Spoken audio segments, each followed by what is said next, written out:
Hey, leaders, creativity isn't just an add-on in early learning. It is one of the most powerful drivers of exploration, independence, and collaboration in young children. I can't wait for us to learn more about it. Intentional and purposeful focus on building a culture of collaboration is the secret for leaders striving to make a difference. In building a culture of collaboration, Kurtis and Lorna Hewson will share simple tips, ideas, and strategies to take your organization's collaborative efforts to the next level. Before we jump into the episode, remember to join our mailing list at jlinsiders.com. Every Saturday, we send out an exclusive video only to our mailing list, along with other templates, resources, videos, and much, much more. We also share upcoming events and opportunities you may not hear about anywhere else. Go to jlinsiders.com to become part of the JL Insider community. Welcome to another episode of Building a Culture of Collaboration. I'm Kurtis Hewson, lead learner and co-founder of Jigsaw Learning. Normally, I would have my wife Lorna right beside me, but she's working in a school today, so I'm flying solo. But I do have the guest that I'm excited to engage with today. That's Faigie Kobre, an early childhood educator, former preschool director, longtime art teacher, and professional development creator whose career has taken her through some truly fascinating twists and turns. With a master's degree in early childhood education, Faigie has taught preschool and kindergarten, led programs as a director, and even spent 25 years as a high-end portrait photographer, a journey that ultimately deepened her passion for creativity and learning. Faigie's work spans everything from her early preschool art seminar in a box to 11 years teaching art through the TAB, that's Teaching for Artistic Behavior method, to developing online courses and in-person PD that helps educators bring authentic creativity into classrooms. Her story is a remarkable blend of education, entrepreneurship, arts, and innovation. So let's dive right into exploring how creativity fuels collaboration, how educators can design environments that support autonomy in young learners, and what it looks like to build a culture where both children and teachers thrive. So, welcome, Faigie. Great to have you with us. Great being here. So, Faigie, we've been on our podcast starting to ask our guests if they could offer a first minute freebie, something that within the first minute of our conversation, a leader could walk away with before we really dive into this conversation. What's something that you could share with our listeners that could be an immediate takeaway for them? Okay, so what I'm going to offer is something you might not understand until after you listen to me explain what I do. But I have a freebie, which is a little, I call it it's a blueprint. I'm trying to remember what the name. It's right on my website. So if you go on to EduArt for Kids, EduArt for Kids, I'm not even going to give you the exact URL, because on the page it says get the freebie and you click on that and you'll get it. And what it is, it explains why cookie cutter crafts is the negative way to go and creative art is the best way to go. And there's like 4 pieces to it. And if it's something that intrigues you, it's something that can be shared with teachers, with parents, if you wanted to make any of these changes in your school. So you can take that and you'll get on my email list. I don't spam. Once a week after you get my freebie, that's it. Awesome, Faigie. I'll make sure that's in the show notes there as well. So I want to go to this explanation of cookie cutter crafts because the first time I heard you explain it, I went, oh my goodness, I've seen this across my school, across other schools, and when I began my career, I did this consistently within the classroom. So can you share with us, in your mind, what are cookie cutter crafts and why do we not want to have that within our that not be a priority that we aim for? And then we're going to dive further into this conversation. Okay. So cookie cutter crafts is really a continuation of the very traditional education that was done back in the Industrial Revolution, when we needed to produce factory workers. Everybody had to learn how to do everything the same. Um, Everyone at the same time, the same thing. And it became, people said, okay, creativity is important for kids. So the way people would do it is the adult would think of an idea, let's say a snowman, right? Okay, Yeah. it's snowing now, at least in Canada, not here. Yes, it is.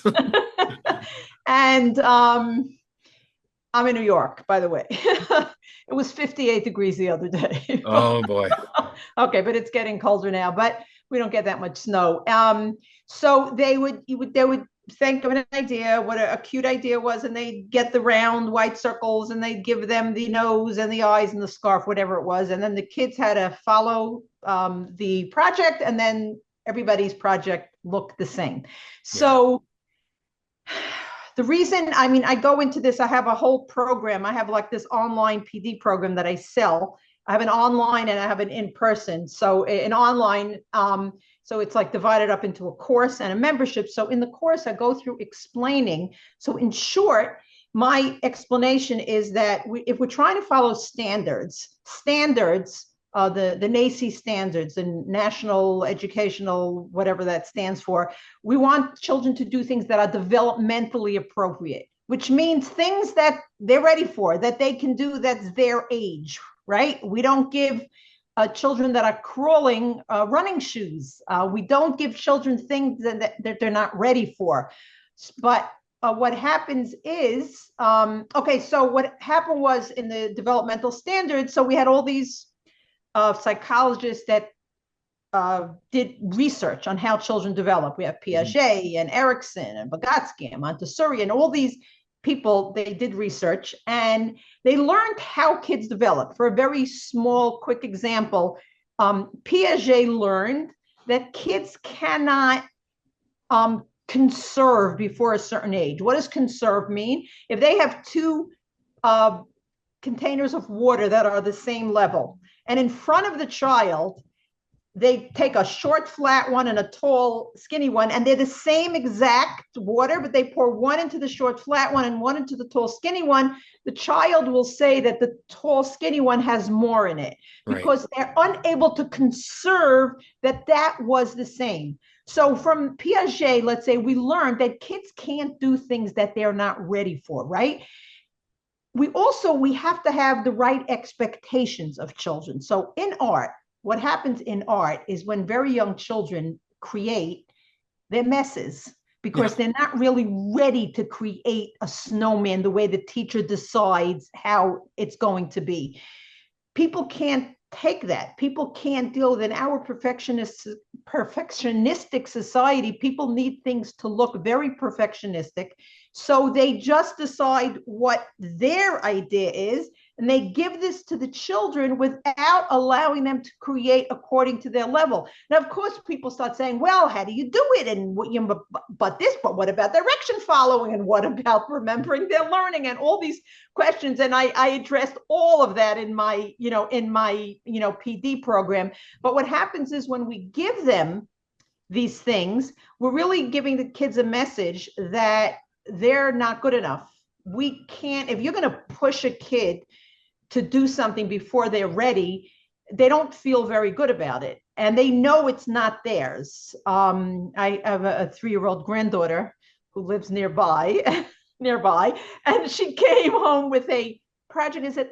I said, okay. It was very cookie cutter. And I said, wow, who made it? She says, well, my teacher made all of it, and I did this, and I did some of it. Like they know, the kids really know. So it doesn't make them feel very good. My big thing is that education, art should be allowing kids to think and solve problems. And all of this I look at art for young children as a vehicle for growth, as a vehicle for so many things. I know you're very into collaboration. And the interesting thing about collaboration is that when we allow children to do things on their own, there is a lot of collaboration that goes on because there's no competition. It's not a matter of whose is going to be which is going to be better. Yeah, You which mentioned, snowman looks the nicest when we put right, all 21 of them up who on the was able bulletin to board? write, who was able to follow the best. When I was a tab teacher, what this was is I was an art teacher. That's a whole story how I became an art teacher without any art teacher experience. But after a few years of being an art teacher, I discovered this method called TAB, Teaching for Artistic Behavior. And it's a choice-based art program. It's an amazing program. And there's an enormous amount of collaboration going on there because there's no need for a child to shine or mine is better. When one of the centers I ran was a construction center, was with cardboard. And I would have 5 or 6 kids all the time working together. And this one they're making a house, and this one's doing the windows, and this one's doing the furniture. And this one's, even with very young ages, there are ways to have the kids do things together, which, because there's, number one, very often when they're very young children, the product doesn't matter.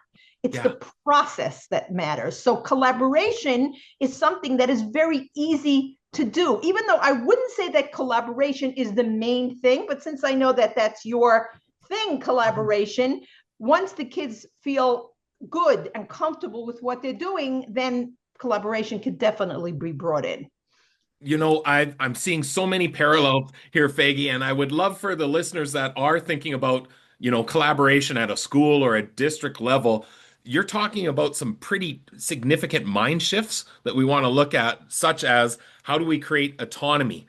I love your idea of the process is more important than the product. And I just had a guest on podcast here earlier, recording a session where they said this idea that we need to be failing beautifully. And the idea of that is making a mess, trying things, it not going well, or not achieving what we want necessarily, or it not looking, in your case, looking quite like what we would want. But awesome. What did you learn? We'll be right back to continue this episode. It doesn't take long for any teacher to realize that explicit expectations and routines are necessary for a large group of students to engage in meaningful activity, regardless of what they teach. Although we recognize this is true for any classroom, we don't always take the same care to design careful expectations and routines for adults. We establish a time to meet and clarify a purpose, then bring team members together.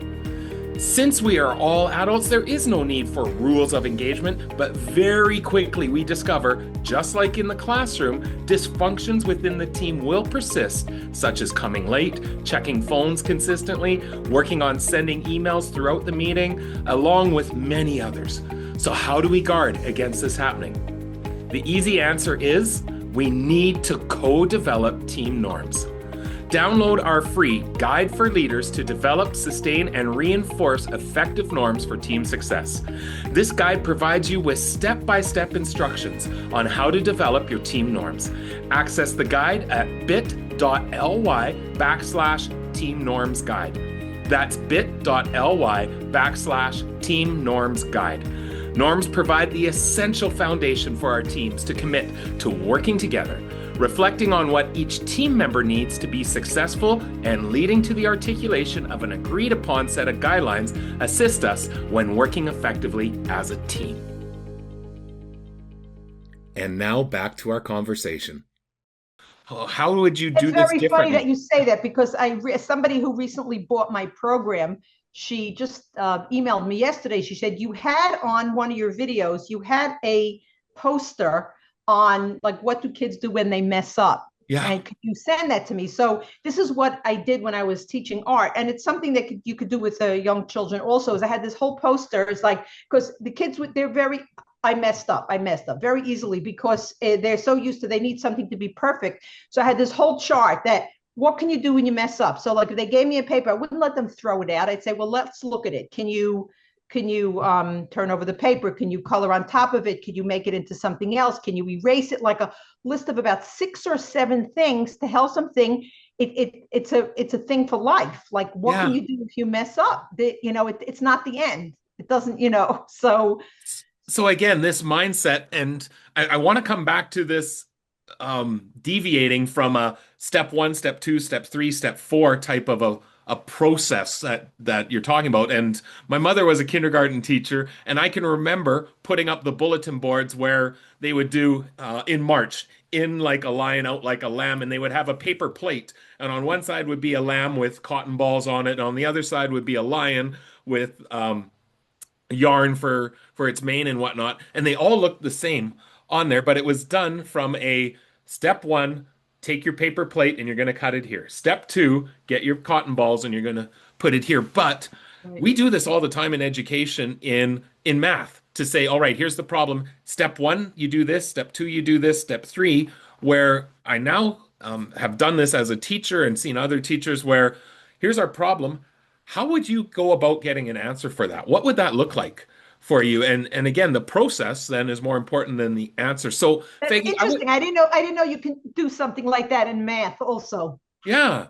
And Yeah. so I'd love for you to address how do you address the teacher, and there's going to be a parallel for leadership here too. The teacher who goes, but I'm teaching sequential thinking. I'm teaching the importance of following instructions by doing this. How would you respond to that?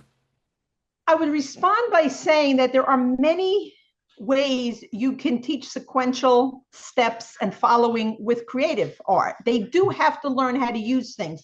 For example, painting. If the kids are learning how to paint, there's steps that they have to learn. If they have their colors and they have to learn how to mix, they have to know that the paintbrush goes in and then it gets washed and then it goes on the mixing platter. There's plenty of sequential steps. And Right. I say, don't throw out the baby with the bathwater, because just because you want to teach that specific thing, you're giving them something that's causing more damage along with what you think you're teaching them, but they can get taught the same thing through other creative things.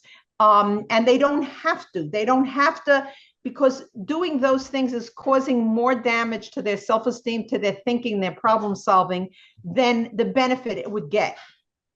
Yeah, and I see this all the time in schools where a leader will go, well, if I have teams coming together and there's a parallel to the classroom, I have to tell them exactly what they have to do. You're going to fill in this form, you're going to do this, do this, do this, because I feel like if I don't give them the steps, it's not going to accomplish what we want to try to accomplish. But instead, we're trying to say, what's the end that we're working towards, and how you get there could differ, could change from each person. So, Faigie, I'd love for you. You talk about the use of negative and positive art activities with educators to help them experience what children feel. Can you walk us through that strategy, how it works, and why you find Okay. it such a So powerful this, tool? this it's really it's pretty broad. Like I told you, I have this whole course that explains. I have what I call the Creative Trio PAC framework. P for process art, A for an art center, and C for crafts, which showing that there are three different frameworks of art that they can bring into their classroom. Hmm. So, but for example, since so many of the teachers that you're talking about and what you're used to is crafts, I'll give you an example of one of the ways I would give it. So let's say in crafts, I have a framework. There's this big movement across the world on only using process art. Very much process art, out with the crafts. However, I am very well aware that not everybody is going to do that. Mhm. And there are people that are too entrenched in what they're doing and they're not going to change. So that's how I develop my program, based on to how can I give them crafts that is somewhat developmentally appropriate. So I came up with, in my crafts, and the sea of crafts is I have 6 different types of crafts. So okay, so let's go with yesterday was Thanksgiving here.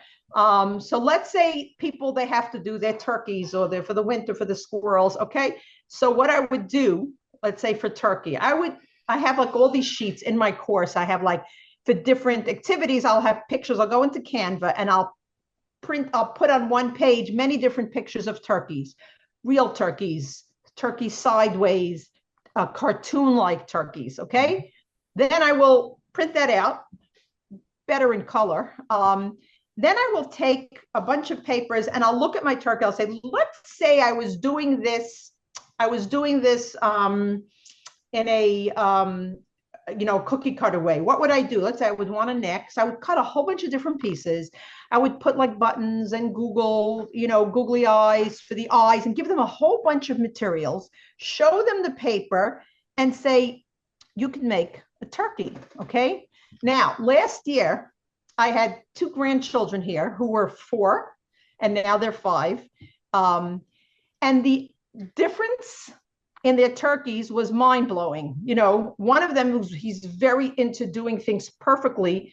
It actually looked like a turkey. And the other one, her parents were calling it the exploding turkey because she wasn't at the level. She was just putting things all over the place. But if you write home, this is what we did and explain what it was, and this was the turkey.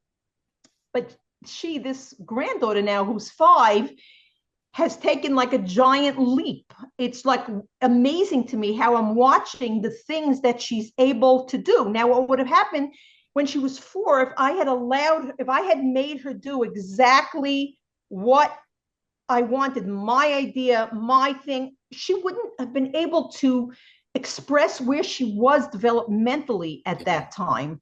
And that is the goal. The idea that so many teachers have a hard time with is that children are going to make messes. And at one point I was a preschool director, and it was the school where they followed this method. And I remember I would walk through the halls and look at the bulletin boards, and I was able to tell which children were more developmentally ahead than others, or which children were having problems. Because like I once had first grade, this was when I was an art teacher, I once had the first grade, and I gave them some kind of collage for snow. I had one little girl who made something that looked like it could have been in a museum. Then there was another little girl that literally just ripped papers and pasted them down on top of her. And I spoke to the principal, and that kid was having a real learning problem. So it really helps us see where the kids are also. And if we allow them, as much as we can, allow them to do their own thing, and they don't change, that there's a real problem going on. Yeah. Sometimes they're just late maturers. It's just, I feel like I'm giving the kids a gift. When I allow the children to do things on their own, there's such an energy. When I give PD, when I give in-person PD, I have the teachers, or when I recently gave a conference in Massachusetts, and I give them an activity. I do a few different things. The last one I did was, I gave everybody shapes, and they had to follow me and make a shape person. Okay, everybody's was the same. I hung it up. Then I gave them just a bunch of shapes. This was like if you're teaching shapes, right? So they say, well, here's the circle, here's the rectangle, here's the squares. And then I allow them to make their own thing. And the energy in the room as everybody is busy creating and thinking of things to do is something that I love. I've loved it when I used to do art for adults, for kids. I get a very big charge out of watching what the kids come up with on their own creatively. And I think of it as a gift. Well, and really what you're doing there is you're giving them an overarching focus or target to get to that. You talk about your grandchildren of, we're going to create a turkey, but how is going to differ. Right. Here for us. Sometimes my activities will be totally process. Mm-hmm. Here, I gave them black papers and white paint and things, and we had read some books about snow, and it's just like an abstract snow thing. So there's a lot of different types of activities that fits in. It's just that the whole crafts things I had to develop in order to help people who are so focused on crafts to be able to do things that are still giving them thinking and problem solving and social emotional learning, that all of that stuff. Mm-hmm. So Faigie, from your experience as early learning program director, I'm sure that you've seen teams, the teachers, the administrators, and the parents have trouble getting aligned and getting everyone on the same page when it comes to creative, child-centered practices. What are some of the things that you've found to be most effective in trying to bring those diverse perspectives together or on board together? We'll be right back to continue this episode. We constantly hear the question, what leadership books are people reading? Can anyone suggest a great book focused on strengthening teams and building robust cultures of collaboration? Well, we've got you covered. We've compiled a list of 102 must-reads for school leaders directly from our bookshelves. No AI-generated list here. There are so many authors who have guided our work in collaborative response and continue to influence us as learners and leaders in education. Access this curated collection of our top 102 books for building a powerful culture of collaboration by going to bit.ly/102reads. That's bit.ly/102reads. We hope you enjoy this curated list. And now back to our conversation. There's two things that I think are really helpful. Number one, keeping the parents up to date with letters, pictures, letters. Communication. And another thing is to bring them in one night and have them create, have them do what I do with my teachers. And sometimes if they have more time, we could do even more. It doesn't have to be just one activity. But the more they're able to experience what their children are experiencing, and, if I give them information on how beneficial it is, parents are usually the biggest advocates when they learn about this. Yeah, so it's giving them the experiences to truly experience and the knowledge about why it is what they're doing. You're always going to have people who think they know better, and they're, so then they're just, you're not going to get everybody. So in those situations, when you do have either hesitancy or even flat out resistance to what you're sharing, what are some of the mindset shifts or even structures that you've used to kind of help them move from compliance of we're doing this because someone said we had to true engagement? So I just gave a workshop last week in a school, and I spoke to the director afterwards, and she was, just telling me the different reactions. Like one teacher said to me, "Oh, that was really eye-opening." So one of the things I told one of the teachers, I said, "Look, I have this framework, right? The crafts, I know you're going to have the hardest time with. So keep doing your crafts, but add in the other things, add in the process art, add in this art center, give them a lot of good stuff.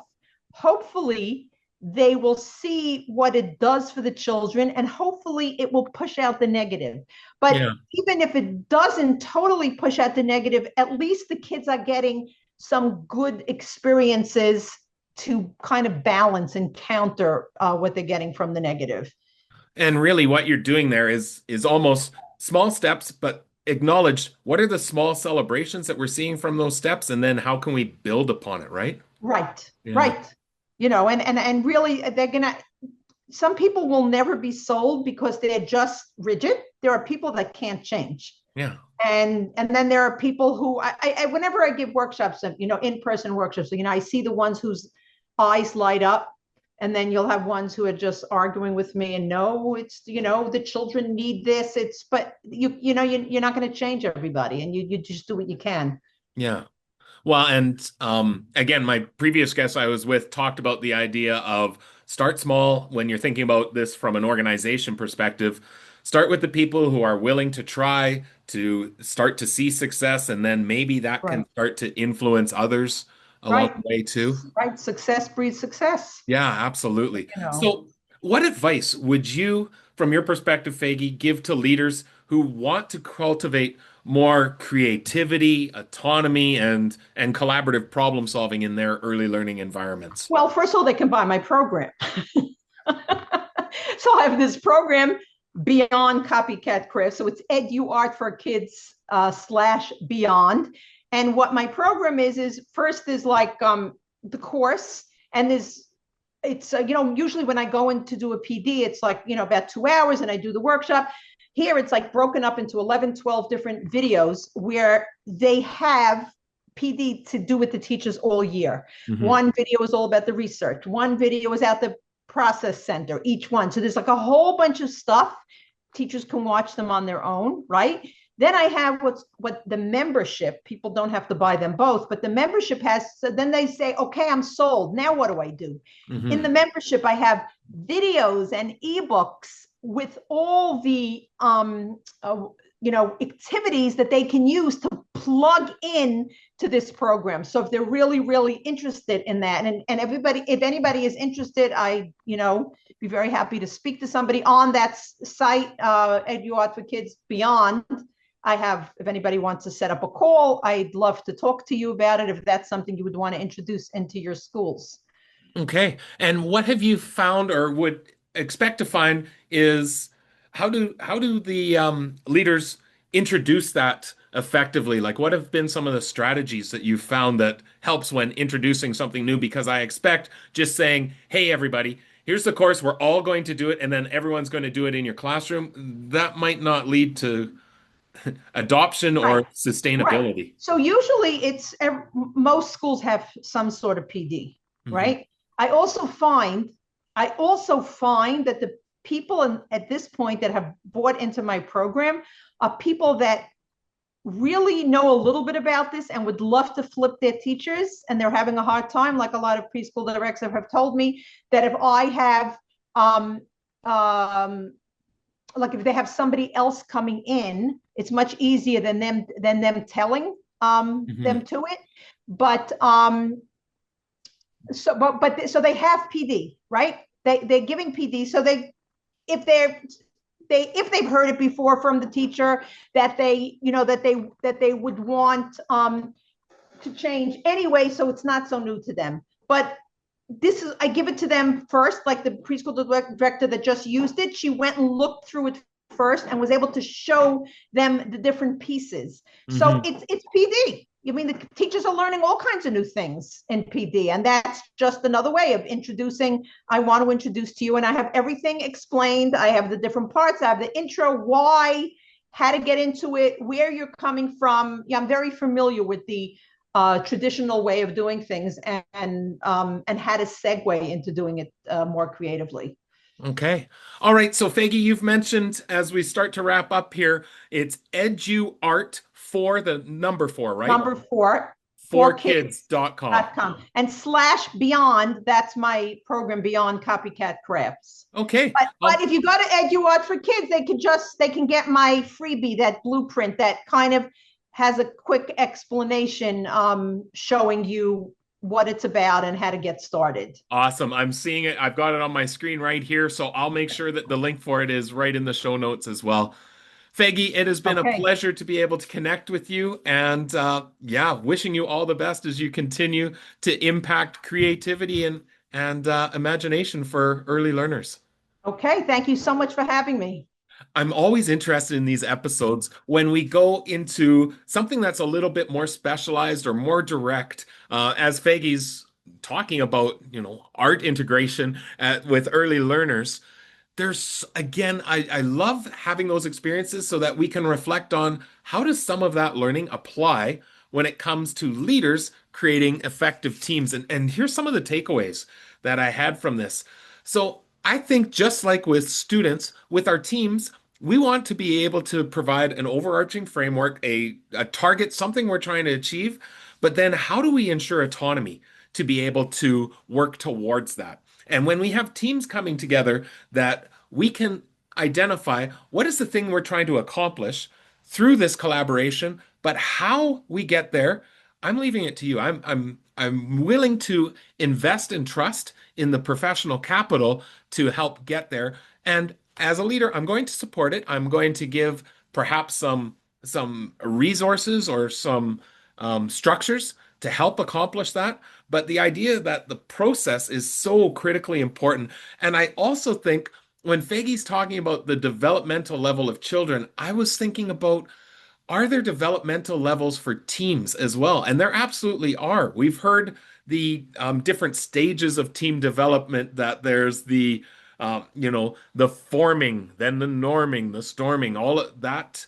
There's a number of different frameworks that we can look at, but the team's developmental level of how comfortable they are working together are going to be at different places. And I think we have to, just like she's talking about with learners, we have to appreciate, respect, and honor where that team is at.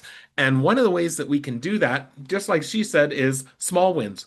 What are small steps that we want to take as a team, and then reflecting on how did that go? What's a celebration that we can take out of it? What did we do that led to that celebration? And continuing that over and over again really starts to build up the capacity of our teams in the same way Faigie's talking about those experiential opportunities having impact for students' creativity and problem solving as well.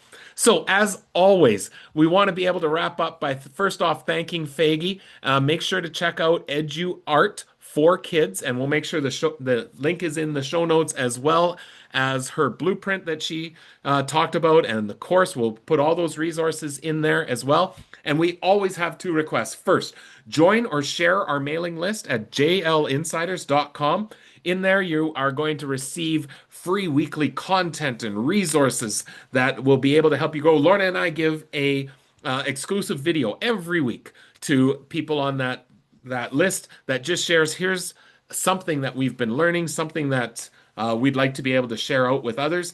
Secondly, for this episode, please like, share, review, or subscribe. It really helps us to continue to grow the message of building a culture of collaboration. Reach out to us at questions@jigsawlearning.ca if you'd like to have a conversation or suggest a future topic or guest that we could be speaking with. We'd absolutely love to hear from you. So, wishing you all the best as you endeavor to build a culture of collaboration in your organization. If Lorna was here, I'm sure that she would share. See you soon.